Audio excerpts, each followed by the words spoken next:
శ్రీమాత్రే నమ.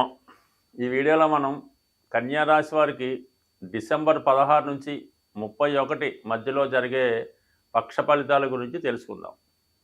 మరి కన్యా రాశి వారికి లాభస్థానంలో కుజగ్రహ సంచారం వక్రగమనం అన్నది ఒక విధంగా జాతకుడికి చాలా కాలంగా పడుతున్నటువంటి ఇబ్బందుల నుంచి పరిష్కారం రావడం జరుగుతూ ఉంటుంది.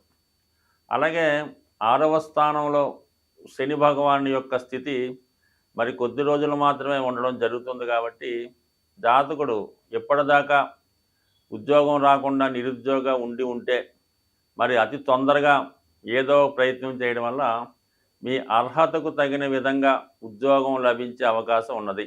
అది ఇంపార్టెంట్గా తొందరగానే మేల్కొని తొందరగా ప్రయత్నం చేస్తే సక్సెస్ వచ్చే అవకాశం ఉన్నది. అలాగే ఈ రాశిలో ఉన్నటువంటి వాళ్ళు విద్యార్థులు కానీ నిరుద్యోగులు కానీ విదేశాల్లో విద్య అభ్యసిస్తున్నటువంటి చిన్న వారు కూడా వారి యొక్క ఉద్యోగ ప్రయత్నం చేయడం వల్ల మీకు ఏదో విధంగా అంటే పూర్తి స్థాయి పెద్ద ఉద్యోగం కాకపోయినా ఒక కొద్దిపాటి ఉద్యోగం వచ్చే అవకాశం ఉంది. అంటే ఏదో ఒక ఆదాయ వనరులు ఏర్పడడం జరుగుతుంది. ఆ కారణం వల్ల ప్రయత్నం చేస్తే ఖచ్చితంగా ఫలితం ఉంటుంది. ఏదన్నా ప్రయత్నం అన్నది తప్పనిసరి. సో అలాగే మరి తృతీయ అష్టమాధిపతిగా ఉన్నటువంటి కుజుడు లాభస్థానంలో ఉండడం వల్ల జాతకుడు తన దగ్గర ఉన్నటువంటి స్థిరాస్తుల యొక్క విలువ పెరగడం వల్ల గతంలో తను ఎవరికన్నా ఇచ్చినటువంటి ధనం వడ్డీతో సహా తిరిగి వచ్చే అవకాశం ఉన్నది. అలాగే తృతీయం అన్నది జాతకుడిలో ఉన్నటువంటి కాన్ఫిడెన్స్ని, సామర్థ్యాన్ని, ధైర్యాన్ని చెప్తూ ఉంటుంది.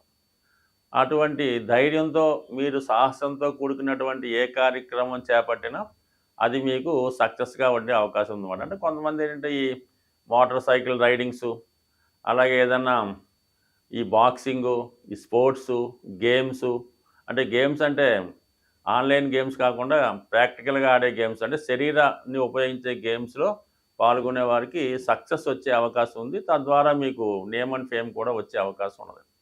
అలాగే అష్టమం అన్నది అంటే కుజుడు అష్టమ స్థానాధిపతి అవ్వడం వల్ల అష్టమం అన్నది ఆకస్మిక ధనలాభాన్ని చెప్తూ ఉంటుంది.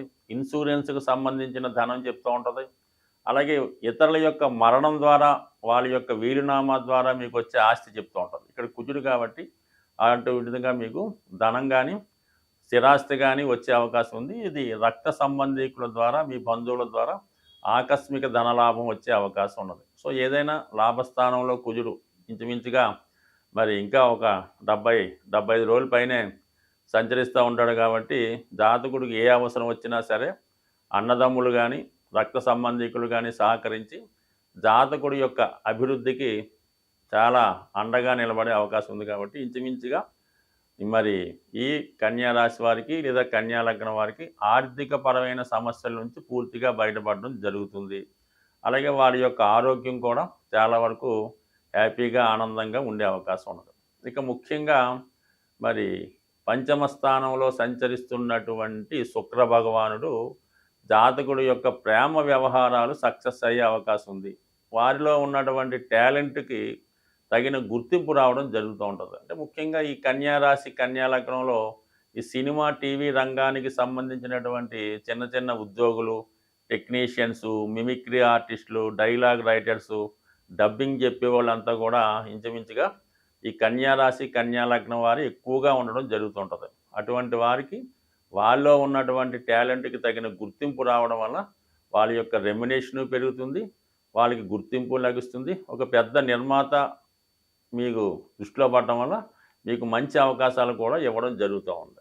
ఇది ముఖ్యంగా మరి ఈ పక్షంలోనే 16వ తారీఖునే ధనుసు రాశిలోకి ప్రవేశించినటువంటి వ్యయాధిపతి రవి సుమారుగా అక్కడ ఒక నెల రోజులు సంచరించడం జరుగుతూ ఉంటుంది. వ్యయాధిపతిగా చతుర్థ స్థానంలో రవిగ్రహ సంచారం జాతకుడు ఏదన్నా స్థిరాస్తి కానీ గృహాన్ని కానీ కొనుక్కునే ప్రయత్నం నెరవేరే అవకాశం ఉంటుంది.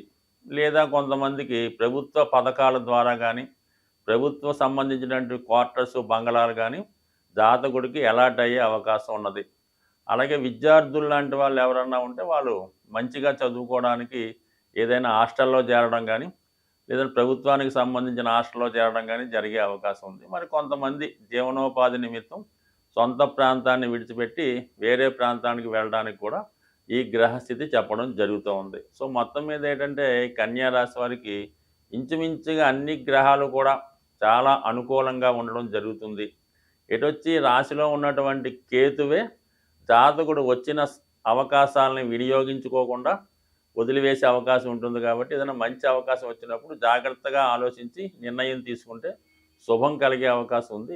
2024 సంవత్సరం చివరి పక్షంలోకి రావడం జరిగింది. మొత్తం మీద ఆడుతూ పాడుతూ ఈ సంవత్సరం అంతా గడిచిపోవడం జరిగింది. మరి 2024 న్యూమరాలజీ ప్రకారం 8వ సంఖ్య రావడం వల్ల ఈ సంవత్సరం ఎవరైతే బాగా హార్డ్ వర్క్ చేసి కష్టపడ్డారో వాళ్ళు పైకి రావడం జరిగింది. ఎవరైతే చాలా హ్యాపీగా జీవితాన్ని జాలీగా గడుపుతూ ఉన్నవాళ్ళు మాత్రం ఖచ్చితంగా ఇబ్బంది పడడం, నష్టపోవడం జరిగింది.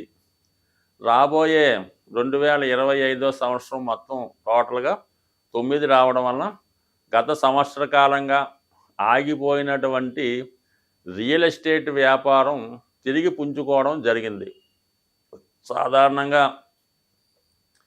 మరి ప్రజలంతా కూడా చాలా విలాసంగా హ్యాపీగా ఉండాలంటే రియల్ ఎస్టేట్ బాగున్నప్పుడు ఏంటంటే మనీ రొటేషన్ పెరిగి చాలా సపోర్ట్గా ఉంటుందన్నమాట.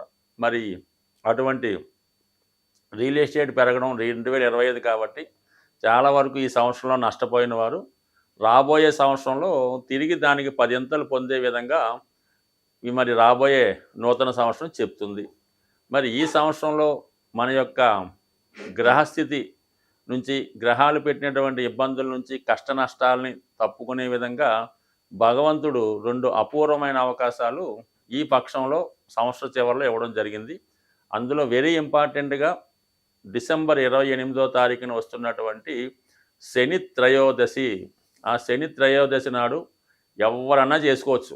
బ్రహ్మాండంగా శివాలయానికి వెళ్ళి శివాలయంలో ఉన్నటువంటి నవగ్రహాల్ని విధి విధానంగా పూజించి అభిషేకించి శనితో పాటు మిగతా గ్రహాలని కూడా విధి విధానంగా పూజించేసిన తర్వాత అదే దేవాలయంలో ఉన్నటువంటి శివుడిని కూడా ఏదో విధంగా మీకు అర్హత, ధనం దీన్ని బట్టి అభిషేకం కూడా చేయించుకొని అక్కడ ఉన్నటువంటి పూజారులకి వాళ్ళకి ఎంతో కొంత సంతోషంగా మీ యొక్క సహకారం అందించి దేవాలయానికి కూడా ఎంతో కొంత దేవాలయ నిర్వహణ కొరకు కొంత ధనాన్ని ఇచ్చి చక్కగా ఇంటికి వచ్చి ఆ రోజు చాలా నిష్టగా నియమంగా ఉండాలి.